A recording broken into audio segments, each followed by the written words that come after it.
Selamat berjumpa lagi di Ephrata Devotion. Tema hari ini adalah kasih bukti keselamatan.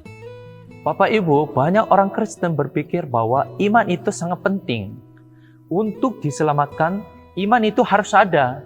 Tetapi kalau tentang kasih, mengasihi seseorang, mengasihi sesama, mengasihi orang-orang di sekitar kita, bahkan mengasihi orang-orang yang pernah menyakiti kita, itu agak longgar pemikirannya. Bagaimana pendapat Anda jika saya berkata, saya agak ragu-ragu akan keselamatan saya ini. Saya kurang yakin apakah saya ini sudah diselamatkan atau belum. Kalau begitu bagaimana pikiran Anda? Kaget kan? Terkejut? Kacau pendeta ini. Masa pendeta tidak yakin keselamatannya? Namanya kan hamba Tuhan. Tapi kurang yakin? Waduh, bagaimana jemaatnya? Apakah Bapak Ibu masih bisa menerima saya atau menganggap saya sebagai hamba Tuhan?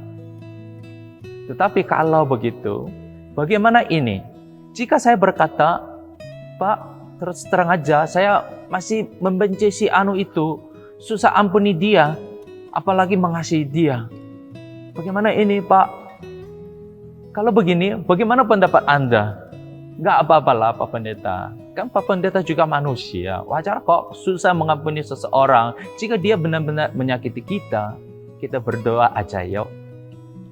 Iman itu penting sekali karena menyangkut keselamatan kita. Tetapi kalau kasih kurang sedikit, nggak apa-apa. Biasa saja. Nanti di surga kita akan lebih sempurna. Pasti akan penuh dengan kasih. Tetapi Bapak Ibu, firman Tuhan tidak demikian. Memang iman kita itu penting sekali karena keselamatan itu hanya diperoleh melalui iman kita kepada Kristus Yesus. Namun Alkitab terus-menerus berkata bahwa keselamatan itu memiliki hubungan yang erat dengan kasih dan pengampunan. 1 Yohanes pasal 3 ayat 14 dikatakan begini, kita tahu bahwa kita sudah berpindah dari dalam maut ke dalam hidup, yaitu karena kita mengasihi saudara kita. Barang siapa tidak mengasihi, ia tetap di dalam maut. Bapak Ibu, di sini sangat jelas, kita sudah pindah dari maut kepada hidup yang kekal karena kita mengasihi saudara kita. Jika seseorang berkata, aku sudah diselamatkan, tetapi dia tidak mengasihi saudaranya, dia itu sebenarnya belum diselamatkan. Masih tetap di dalam maut. Itu firman Tuhan.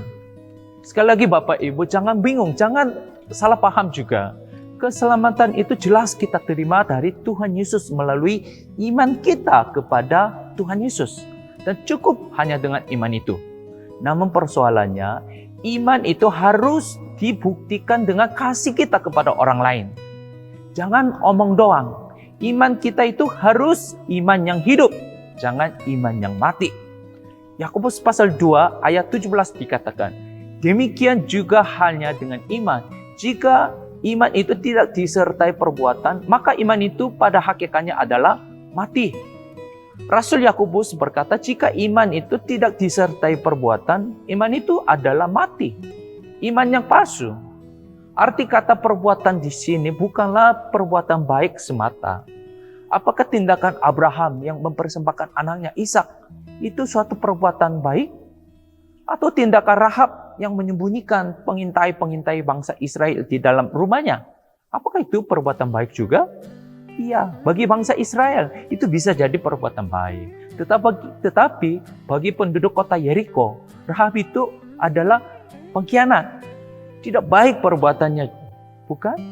Jadi perbuatan-perbuatan seperti ini bukan karena itu perbuatan baik, tetapi karena mereka betul-betul percaya kepada Tuhan Allah. Maka perbuatan-perbuatan seperti itu tetap disertainya. Bapak Ibu, iman dan perbuatan itu tidak dapat dipisahkan. Bukti yang paling nyata dan kuat dari orang-orang yang telah diselamatkan oleh iman yang hidup kepada Kristus Yesus adalah mereka tetap mengasihi orang lain, meskipun orang-orang itu pernah menyakiti mereka. Bagaimana dengan Anda, Bapak Ibu?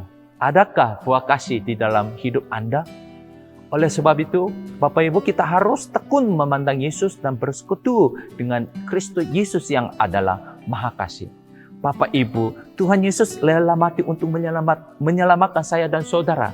Mengapa? Karena kita tidak dapat menyelamatkan diri kita dengan kekuatan kita sendiri, maka dia rela mengorbankan diri. Sama halnya dengan kasih dan pengampunan. Kita tidak dapat selalu mengasihi sesama kita dengan kekuatan kita sendiri. Maka Yesus terus mengajak kita untuk tinggal di dalam Dia, supaya kasih-Nya mengalir ke dalam kita, sehingga kasih Yesus berbuah banyak di dalam diri kita. Yohanes pasal 15 ayat 5. Akulah pokok anggur dan kamulah ranting-rantingnya. Barang siapa tinggal di dalam aku dan aku di dalam dia, ia berbuah banyak. Sebab di luar aku kamu tidak dapat berbuat apa-apa. Di luar Yesus kita tidak bisa mengasihi.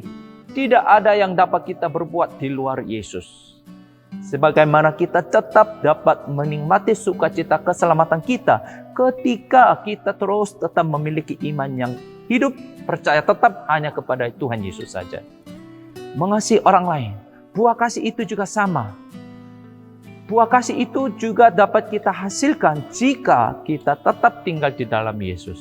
Apabila kita selalu pandang Yesus, memikirkan Yesus, menganggap Yesus benar-benar ada bersama dengan kita, melibatkan Yesus dalam seluruh aspek hidup kita, buah kasih itu akan berbuah banyak di dalam hidup kita, dalam keluarga kita, dalam gereja kita, bahkan dimanapun kita berada.